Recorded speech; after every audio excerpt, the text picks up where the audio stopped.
crowds who gathered in the palace courtyard. Then, to the delight of the spectators, the reflecting pool across from the palace erupted in flames, and from the fiery waters would rise a serpent, or a chorus of singing sea nymphs, or the twisting, tentacled kraken, each paying homage to their king. The other four worlds, linked to Atlantis by wide, arced bridges, were no less magical. The one to the southwest, Enchanted Island, was a favorite of younger guests, a land of sweet whimsy and mild wicked witch frights.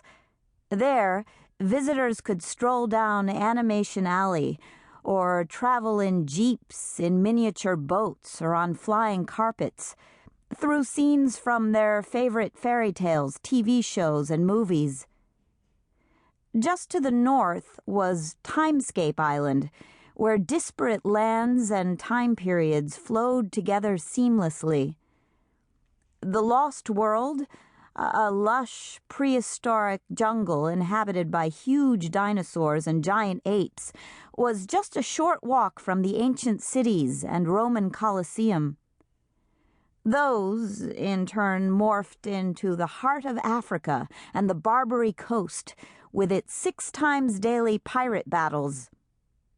Guests with an eye to the future took the Southeast Bridge to Inspiration Island and its incredible visionary attractions.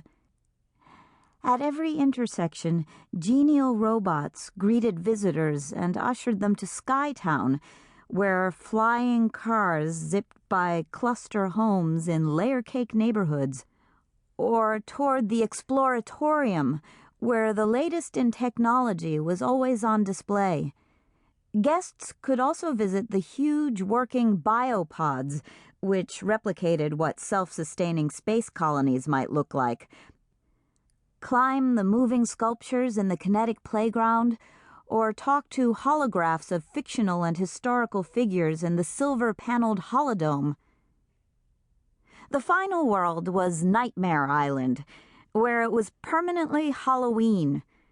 Visitors who had overdosed on the bright colors and wholesome entertainment on the rest of the islands could wander past an ominous, iron-fanged gate to visit the central city of Necropolis, or venture up the haunted hill to where Dracula's castle peered down from just beyond the howling forest. Not surprisingly, this island was most popular with teenagers. Despite its size and complexity, the huge park ran flawlessly. Its atomic power station was actually a government-subsidized prototype for cities not yet built. It could generate electricity for years using a minimum of resources, including the waste that visitors were always providing in abundant supplies. And an elaborate computer management system controlled everything on the islands, from the lights to the rides to the recycling plant. The minimal human staff liked to joke that people were almost unnecessary. With its perfectly imagined attractions and state-of-the-art engineering, nothing would ever stop Isles of Wonder from being, in the words of its founders and the prayers of its stockholders, the most magical place on Earth. And nothing ever did. Until the plague.